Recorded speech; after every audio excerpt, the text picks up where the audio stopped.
بسم اللہ الرحمن الرحیم۔ السلام علیکم ناظرین، آج میں آپ کو ایک عظیم ہستی کے بارے میں دلچسپ معلومات دوں گی کہ انہوں نے ہمارے جو ہے وہ اسلام میں، نہ صرف اسلام میں، ہماری جو ہے وہ بہت ساری چیزوں میں رہنمائی کی ہے۔ جی، آج میں آپ کو دلچسپ معلومات فراہم کروں گی امام غزالی رحمۃ اللہ علیہ کے بارے میں۔ جی، تو حضرت امام غزالی رحمۃ اللہ علیہ ایران میں پیدا ہوئے۔ آپ کو اپنے علاقے سے بہت محبت تھی۔ امام غزالی رحمۃ اللہ علیہ اتنے ذہین تھے کہ ان کی ذہانت کے کافی زیادہ واقعات مشہور ہیں۔ ان کے بچپن کا ایک واقعہ میں آپ کو بتاتی ہوں کہ ایک شخص تھا جو کہ ایک گاؤں میں پڑھانے کے لیے جایا کرتا تھا، تو وہ کافی زیادہ جو ہے وہ علم رکھتا تھا۔ تو جس علاقے میں پڑھانے کے لیے جایا کرتا تھا وہ کسی نواب کا گھر تھا، جسے ہم کہتے ہیں کہ آج کل کے دور میں جسے کہتے ہیں کہ بہت امیر کبیر تھا، اس طرح کا شخص تھا، اور سارے بچے وہیں پر آ جاتے تھے پڑھنے کے لیے، تو اس گھر میں پڑھانے جایا کرتا تھا۔ تو راستے میں اسے روزانہ ایک بچہ ملتا، تقریباً 9 سال کا بچہ، ہاتھ میں اس کے ایک بک ہوتی چھوٹی سی، تو وہ روزانہ اس استاد کو گھوڑے پر آتا جاتا دیکھتا۔ کافی دن گزر گئے تو وہ آدمی نے بھی نوٹ کیا کہ یہ بچہ کیا کر رہا ہے، روزانہ مجھے دیکھتا ہے۔ تو بالآخر اس استاد نے جو ہے وہ گھوڑے کو روکا اور پوچھ ہی لیا کہ بچے، تم روزانہ مجھے کیوں دیکھتے ہو اس طرح سے؟ جب میں آتا ہوں اور جب میں جاتا ہوں تم میرے راستے میں ہی کھڑے ہوتے ہو۔ تو اس بچے نے کہا کہ جناب، میں نے سنا ہے کہ آپ استاد ہیں اور میں آپ سے علم حاصل کرنا چاہتا ہوں، یعنی کہ میں پڑھنا چاہتا ہوں۔ تو استاد نے کہا کہ میں تو جو ہے وہ کافی زیادہ دور سے آتا ہوں، تو اس علاقے میں جو ہے پڑھانے چاہتا ہوں، تو آپ کو الگ سے ٹائم دینا میرے لیے بہت مشکل ہوگا۔ تو اس بچے کی علم حاصل کرنے کی جو ہے وہ محبت دیکھیے، اس نے کہا کہ چلے ہم ایسا کرتے ہیں کہ جیسے جیسے آپ جو ہے وہ راستے میں جاتے جائیں گے تو میں آپ کو راستے میں جو ہے وہ آپ میرے سوالات کے جواب دیتے جائیے گا، اور میں آپ سے سوال کرتا جاؤں گا، آپ جواب دیتے جائیے گا، اس طرح آپ کا ٹائم بھی ویسٹ نہیں ہوگا اور راستے کا سفر بھی طے ہو جائے گا۔ تو اس استاد نے کہا کہ ہاں چلو ٹھیک ہے، ایسا ہو سکتا ہے کہ جتنے راستے میں سفر طے کروں گا اس راستے میں تم میرے ساتھ چل سکتے ہو اور تم جو چاہتے ہو علم پانا وہ کر سکتے ہو۔ تو ایسا ہی ہوتا گیا، روزانہ وہ جو بچہ جو ہے وہ گھوڑے کے ساتھ ساتھ دوڑتا، استاد سے سوال کرتا، استاد جواب دیتا، یہ سلسلہ چلتا رہا تقریباً 6 سال تک یہ سلسلہ چلتا رہا۔ وہ بچہ گھوڑے کے ساتھ دوڑتا رہا، استاد سے سوال پوچھتا رہا اور استاد جواب دیتا رہا، لیکن اس بچے کے سوالات ختم نہ ہوئے۔ کون تھا وہ بچہ جسے اس قدر علم حاصل کرنے کا جنون تھا؟ وہ تھے ہمارے حضرت امام غزالی رحمۃ اللہ علیہ۔ سبحان اللہ۔ جی، تو آپ نے دیکھا، ایسے ہی نہیں کوئی امام غزالی بن جاتا، ایسے ہی کوئی غوث اعظم نہیں بن جاتا، ان میں صلاحیتیں ہوتی ہیں، اللہ تعالیٰ نے ان کو خاص نعمتوں سے نوازا ہوتا ہے۔ امام غزالی ایسے مفکر ہیں، بہت بڑے اسلامی مفکر ہیں، آپ نے سائیکالوجی میں بہت زیادہ کردار ادا کیا ہے۔ آپ نے جو ہے وہ تقریباً دنیا کی 3 اقسام بیان کی ہیں۔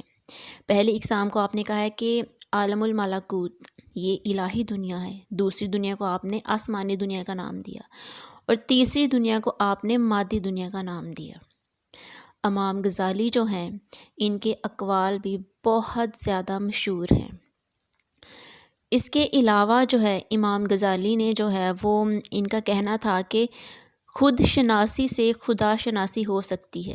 ان کا کہنا ہے کہ انسانی روح یا قلب 2 طرح کے تاثرات مرتب کر سکتا ہے، بیرونی حسی ادراک اور دوسرا اندرونی حسی ادراک۔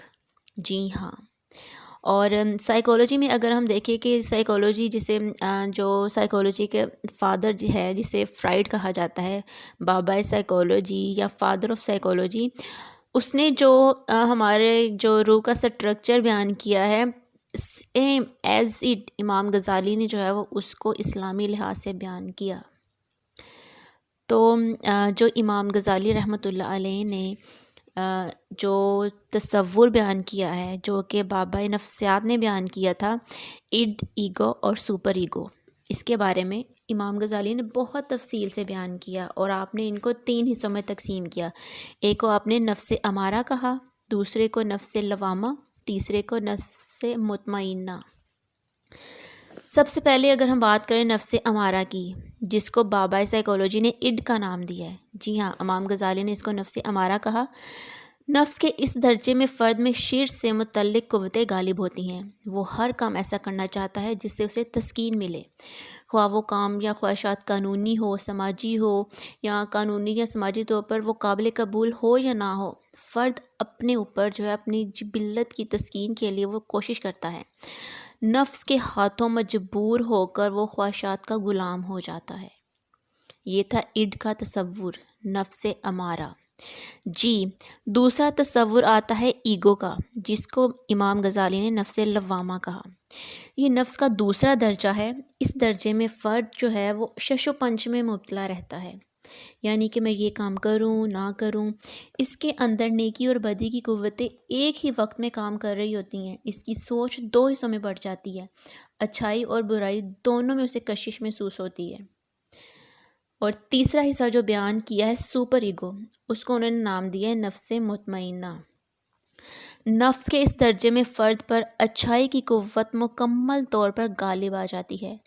کوئی بھی کام کرنے سے پہلے اس کے قانونی اور سماجی پہلوؤں کا جائزہ لیتا ہے۔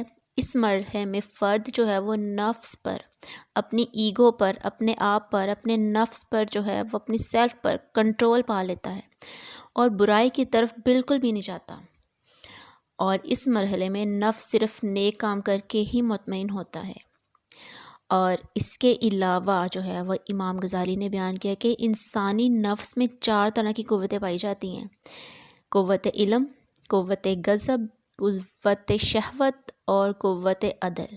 ان چاروں قوتوں میں توازن رہے تو فرد کی شخصیت میں اعتدال پیدا ہوتا ہے اور ذہنی صحت بحال رہتی ہے، اور اگر ایسا نہ ہو تو پھر مشکلات کا شکار ہوتا ہے۔ دیکھیے ہمارے امام غزالی نے جو سائیکولوجی کے جو ہے وہ ماہر نفسیات ہیں، جو اب بیان کر رہے ہیں کہ ایسا ہو سکتا ہے، ایسا ہو سکتا ہے، وہ ہمارے بزرگوں نے کتنے عرصے پہلے بیان کر دیے۔ بے شک نام مختلف ہے لیکن بیان اسی طرح کی ہے۔ اور اسی طرح جو ہے جی، تو آخر میں آپ کو جو ہے وہ حضرت امام غزالی کے کچھ اقوال بتاؤں گی کہ کہنا ہے ان کا، اگر رزق جو ہے وہ عقل اور دانشوری سے ملتا تو جانور اور بیوقوف بھوکے مر جاتے۔ انسان کی تمام تر پریشانیوں کی وجہ مقدر سے زیادہ چاہنا، وقت سے پہلے چاہنا اور قناعت پسندی کی کمی ہے۔ اور دوسرے اقوال میں یہ کہتے ہیں، سب انسان مردہ ہیں، زندہ وہ ہے جو علم والے ہیں، سب علم والے سوئے ہوئے ہیں، بیدار وہ ہے جو عمل والے ہیں، تمام عمل والے گھاٹے میں ہیں، فائدے میں وہ ہے جو اخلاص والے ہیں، سب اخلاص والے خطرے میں ہیں، اور کامیاب وہ ہے جو تکبر سے پاک ہے۔ سبحان اللہ، کتنی خوبصورت باتیں ہیں ان کی، آپ دیکھیے گا ان کے اوپر بہت سارے اقوال ہیں۔ اور لاسٹ پہ میں یہ بتاؤں گی کہ ان کا جو ہے وہ مقبرہ جو ہے وہ ایران میں ہی ہے، ایران میں ہی ان کی وفات ہوئی تھی۔ لوگ یہاں پر آتے ہیں دعا کے لیے، دعا وغیرہ کر کے جاتے ہیں۔ سو آئی ہوپ آپ کو یہ انفارمیشن، یہ ویڈیوز جو میں نے بنائی ہے آپ کو بہت پسند آئی ہوگی، تو لائک اور شیئر ضرور کیجیے گا۔ اللہ حافظ۔